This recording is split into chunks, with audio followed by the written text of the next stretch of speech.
ومن آياته أن خلق لكم من أنفسكم أزواجا لتسكنوا إليها وجعل بينكم مودة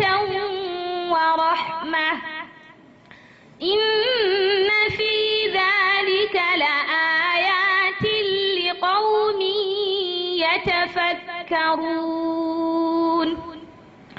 ومن